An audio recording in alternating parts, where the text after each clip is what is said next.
Hello and welcome. Today is Tuesday, June 9th, 2026, and if you are watching this right now, you are living through one of the most consequential moments in modern American foreign policy. The Middle East is on fire.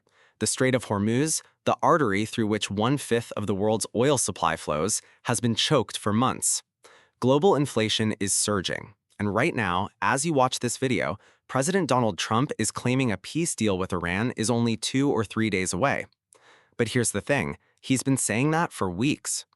So today, we are going deeper than the headlines. We're going to break down everything: how this war started, who is really in charge in Tehran right now, what is actually being negotiated behind closed doors, and what happens to the world if this deal collapses.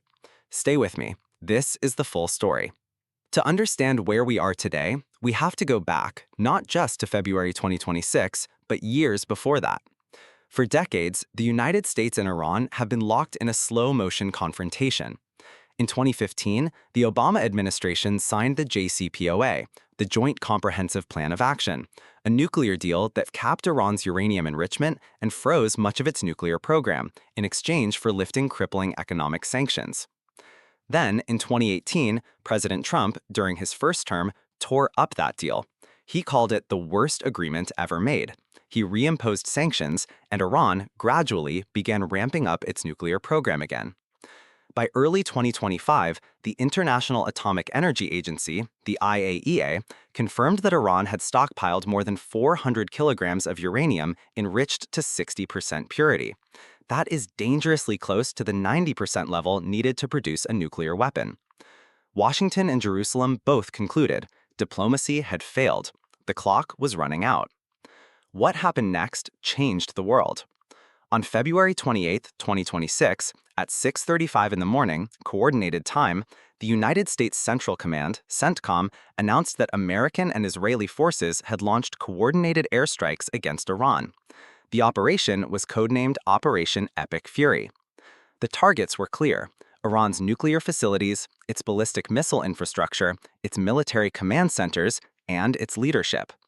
And in the opening hours of that assault, one of the most dramatic moments in modern geopolitical history unfolded. Iran's supreme leader, Ali Khamenei, who had ruled the country since 1989, was killed.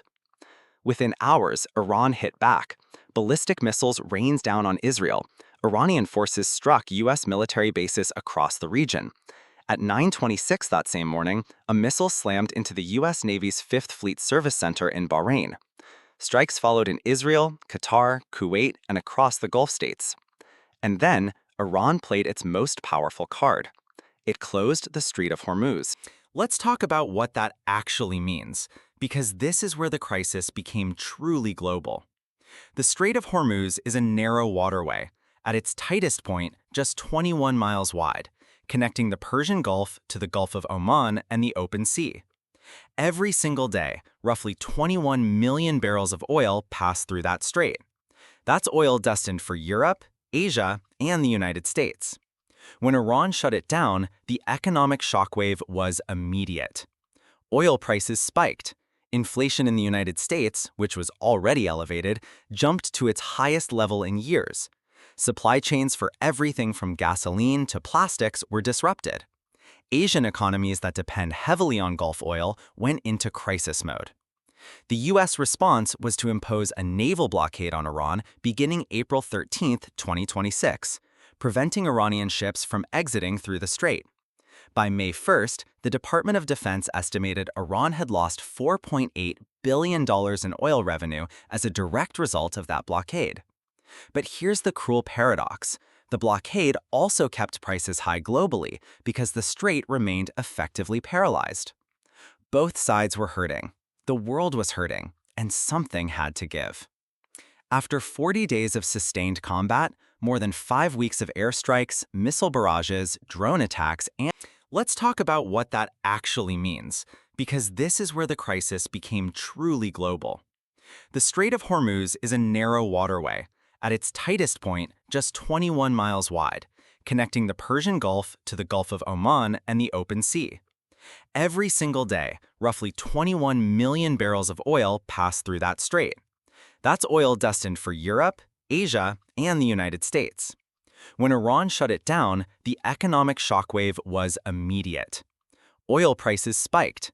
Inflation in the United States, which was already elevated, jumped to its highest level in years. Supply chains for everything from gasoline to plastics were disrupted.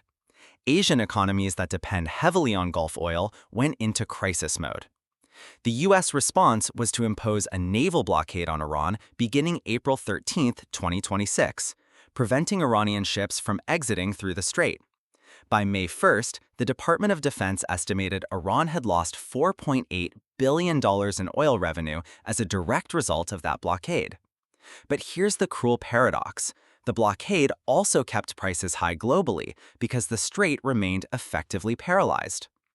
Both sides were hurting. The world was hurting, and something had to give. After 40 days of sustained combat, more than 5 weeks of airstrikes, missile barrages, drone attacks, and naval engagements, a fragile ceasefire was declared on April 7th and 8th, 2026. The broker? Surprisingly, Pakistan. Islamabad stepped in as a neutral mediator, bringing Washington and Tehran to the table. And for a brief moment, the world exhaled. But it did not last. On April 11th and 12th, high-level U.S. officials traveled to Islamabad for direct talks. The American delegation was led by none other than Vice President J.D. Vance, alongside Special Envoys Steve Witkoff and Jared Kushner, the president's son-in-law. The Islamabad talks collapsed. No agreement was reached. Iran's negotiators insisted that the U.S. must first unfreeze Iranian assets and reach a ceasefire in Lebanon, where Iran's ally Hezbollah was still engaged with Israeli forces, before any nuclear discussions could begin. The U.S. refused to de-link the issues. Then, on May 7, 2026, just weeks after the ceasefire was supposed to hold, the United States launched new airstrikes on military sites in southern Iran and in Tehran, this time in response to Iranian forces targeting American warships near the strait. The ceasefire was in name only. So let's get to the heart of it. What is actually on the table right now? According to multiple senior U.S. officials and diplomatic sources, including reporting from CBS News, Axios, and CNN, the proposed agreement has several core components. First, the Strait of Hormuz. In the first phase of the deal, Iran would reopen the strait to pre-war levels of traffic. No tolls, no Iranian controls. Iran would also clear the naval mines it deployed in the waterway during the conflict. In exchange, the United States would lift its naval blockade on Iranian ports. Second, a 60-day ceasefire extension. Rather than a permanent peace agreement, the current framework calls for a 60-day extended pause in hostilities, essentially buying time for the harder negotiations on the nuclear question. Third, sanctions relief. The U.S. would issue waivers on some sanctions, potentially allowing Iran to access billions of dollars in frozen assets, but only contingent on diplomatic progress. Fourth, and most critically, the nuclear program. This is where everything gets complicated. Iran has been clear. It insists on its right to enrich uranium. Tehran says the level and amount of enrichment is, and I'm quoting Iranian officials directly here, negotiable, but it will not surrender the capability entirely. The Trump administration, meanwhile, has repeatedly insisted the deal will, again, in Trump's own words, not in any way allow nuclear weapons. But here's what's been missing from Trump's public statements, and this was flagged by reporters at CNBC and CNN just this week. The nuclear details are still deeply unresolved. Iran's foreign ministry has stated that the nuclear issue was not part of the preliminary agreement and that Tehran has not agreed to hand over its stockpile of highly enriched uranium. When Trump announced the deal was largely negotiated back on May 23rd, Iran's state media agency Fars called his characterization incomplete and inconsistent with reality. That tells you everything you need to know about where we actually stand. There's another dimension to this story that doesn't get enough attention, and that is the question of who is actually making decisions in Tehran right now. Khamenei is dead. He ruled Iran with absolute authority for 34 years. His death created a power vacuum that no one fully anticipated. Iran moved quickly to appoint Mojtaba Khamenei, the supreme leader's own son, as his successor.